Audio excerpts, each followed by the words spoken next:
Hi guys, thanks for visiting my channel Free Your Finance. My name's Gary and I'm documenting my journey towards financial independence. So not only do I document my journey towards financial independence, I've also started an interview style series. My next guest on the show is Euan Copeland, who has his own finance channel. I hope you enjoy today's chat. If you would like to see some more of my videos, don't forget to hit the subscribe button below. Hi guys, so today I have Euan joining me on the show. He's got his own YouTube channel. I'm sure he's going to speak about that in just a moment. So Euan, do you mind doing a little introduction, a little shout out for yourself and a bit of a background about yourself, please, mate?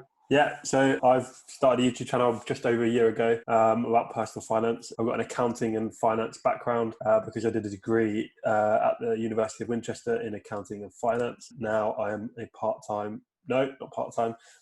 qualified accountant working in South West London. So yeah. Amazing. And it's Euan Copeland, is that right? That is right, yeah. Brilliant. So my very first question for you is, what originally sparked your interest in sort of this financial independence journey? I'm not really sure like the specific time, but I've always sort of been interested in finance and money, basically. I remember like a long time ago, it's like writing on a notepad that I wanted to make £1 million and buy my mum like a Jaguar or something. I don't know why that came up, but yeah. So I've always been obsessed with sort of people making lots of money and being sort of set for life. More in the last couple of years, I got into like Dave Ramsey, Ramit Sethi, a lot of the American sort of personal finance and rich gurus on YouTube and stuff. And it just sort of sparked my interest into seeing how people can sort of live a life where they don't have to worry about money anymore. Yeah. Because that is one of the things that's big positive, isn't it? You get to a point where you can just do whatever you like. And not have to worry about it. So yeah, definitely. And I think you raise a really valid point there, that so much of the sort of big influences right now are all US based, aren't they? There's only 100%. so many UK based financial independence sort of movers and shakers. So 100%, yeah. Next question leads on to, it sounds like you've been into it for quite a long time, but what would you say you were like before you discovered this path? Were you always frugal, or were you a big spender? So I wouldn't say I'm overly frugal. I think I'm very good at managing my money. So yeah, so I've always wanted to sort of make money. So I got a job like as soon as I could possibly get one. And then I've worked since I was probably 15 or 16.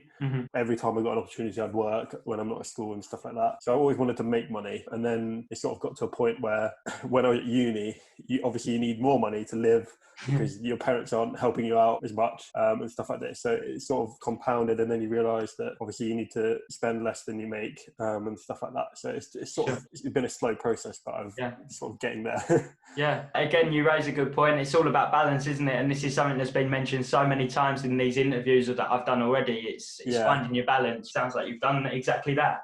So next question is, right now, what are your main methods of investing? So I'm currently using Moneybox. So I just did a video about this, and that is sort of my house saving fund. So they do a lifetime ISA on there. So I'm investing into that, which is also a stocks and shares ISA, which is a bit confusing, but it basically means that I can earn additional interest because the money that I put in there is invested into the stock market. And I also get a bonus from the government of £1,000. So it's sort of, that's my main focus at the moment. But because I've maxed that out, now I'm investing more outside into an actual stocks and shares ISA. So I've been investing in Trading 212 into low cost ETFs and a few like big companies like Coca-Cola, Wells Fargo, Disney, etc. So but I managed to do most of that at the start of or the end of March. So when the stock market crashed. So my returns are looking quite tasty at the moment, but I can imagine. I don't know how long that will last.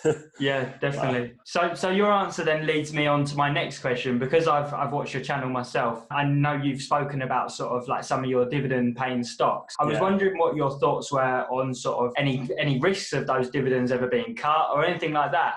This is a question I'm generally interested in because it's not something I personally do. So I was wondering what your answer would be. Well, so I tend to have gone for like the more safe ones. So like Coca-Cola, Disney, obviously actually they've cut their dividend, but I know they're a big company and they should reinstate that. And the companies that I've tried to invest in have been companies that paid it for a long time, and they're unlikely to cut it because that puts a big bad rep on their company if they cut their dividend. But obviously this is a unique situation where no one expected it. So it's a bit more understandable if they do cut their dividends so that they can save their business. So I think, yeah, so Wells Fargo have also done that, but I don't think it's a massive issue because hopefully they should be able to recover from this sort of massive downturn and go on from there. Obviously, it is a big risk, but it's one you've got to take. I think it's less of a risk than investing in perhaps like Tesla, which is like the most volatile thing in the world at the moment. But yeah, it makes perfect sense. And as you said, ultimately all investing is risky, right? You know, no matter what you do, it all takes an element of risk. So the next question I had was, is there any area of your finances where you feel like you could still do with some more work? i.e., I've got, e.g., spending less or maybe increasing your savings? Yeah, so the frugality aspect is definitely a one. I don't spend too much money. There's nothing I really buy. Like, I don't really spend too much money on one thing. But the stuff I mainly spend is the stuff that we need. So like I do have quite an expensive gym membership, but I go quite a lot. And it's keeping me healthy, and hopefully I can live longer. And also I'm trying to up my income. So at the moment I've got a fairly basic salary under the average UK salary. So I'm trying to boost my income by sort of the side hustles and YouTube and etc. Yeah, definitely. And I must say your YouTube is really sort of blown off already, hasn't it? Like when I started following you, it feels like only a couple of weeks back, I feel like you've almost doubled in subscribers in that time, you know. It's gone more than that, it's gone really, really quick. At the start of June, I was on 170 subscribers. That's amazing. I'm on 1,400, I think. Oh, that's incredible. So your plan is to eventually monetize the YouTube side of things and hopefully start creating a bit of a side hustle from that? Yeah, so I've still got a way to go in terms of my watch hours. I need to get 1,000 subscribers and then 4,000 hours of watch time. So I've got I think I've got 600 left, something like that. So I've still got a way to go, but it should happen in the next couple of weeks. That's truly incredible. You know, it's a real sort of passive income that I know obviously you've had the work of putting the videos out, but once those videos are up there, they're earning you money while you sleep, while you're on holiday, wherever you are in the world. Yeah, 100%. So that's the thing I'm really excited about. That leads on to another question that I didn't have wrote down, but you said that you're thinking of pursuing some other side hustles. Is there any other ideas that you've got right now that you would like to sort of go towards? So most of it would be like based around the YouTube sort of platform. And also, so me and my girlfriend like sort of run a joint account, like an Instagram account, which is sort of a travel account. So when we want to go traveling at some point, when obviously this is all over and we can actually leave the country, so that's one of the things we want to do. It's obviously going to require some money to do, but if we can get some income from our various sources of social media presence, then hopefully we can sustain ourselves while traveling the world as well. So what a dream! That would be the dream. Yeah. And then the next question I had for you was, what would you say your 3 main financial goals are for, let's say, the next 5 or 10 years?